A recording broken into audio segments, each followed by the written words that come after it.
Бисмиллахир рахманир рахим, ва салат ва салам аля расулиллах, ва аля алихи ва сахбихи аджмаин. Амма бад. Дорогие дети, уважаемые зрители, сегодня мы продолжаем с вами изучение арабского алфавита. Сегодняшняя наша тема – следующие буквы, буква Та и Са. Буква Та, она чем-то похожа на букву Б в письме, но основным ориентиром, отличием от буквы последующих букв является две точки над буквой.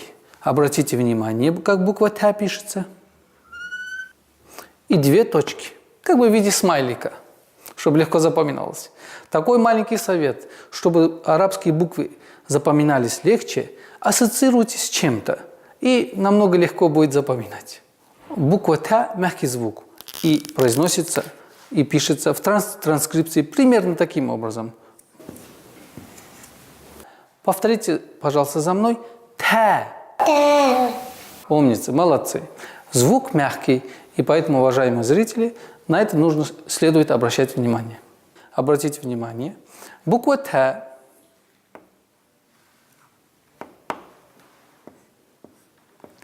В начале слова.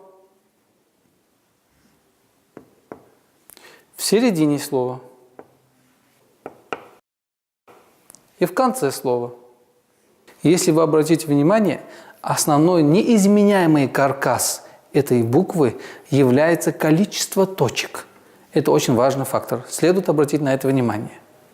Уважаемые зрители, а теперь давайте с нашими детьми практиковаться письму буквы Та. Напиши, пожалуйста, букву Та. Вот, больше, вот. Теперь точки, две точки жирненькие. Достаточно. А теперь, Амелия, возьми, пожалуйста, маркер и напиши нам букву Та. Так, аккуратненько. Вот.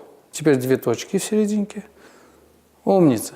Молодец. Мы продолжаем урок. И следующая наша буква – буква Та. Этот звук межзубный. Следует на это обратить внимание. Итак, буква Са.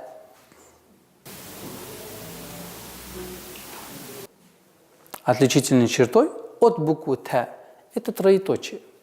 Буква Са межзубная. Повторите, пожалуйста, за мной. Са. Са. Еще раз, пожалуйста. Са. Са. Молодцы.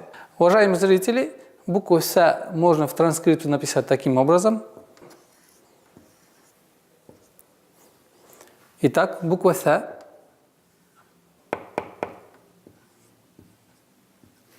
В начале слова. В середине.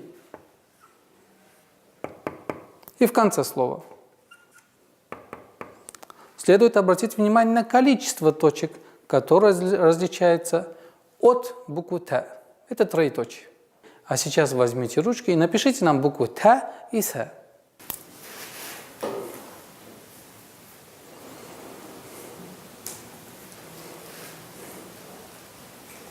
Самое последнее замечание для полноценного освоения материала.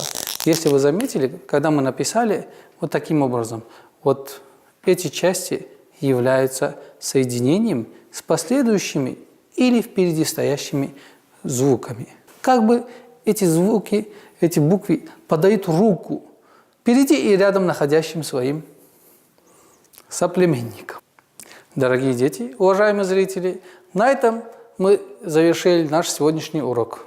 До новых встреч. Ассаламу алейкум ва рахматуллахи ва баракатух.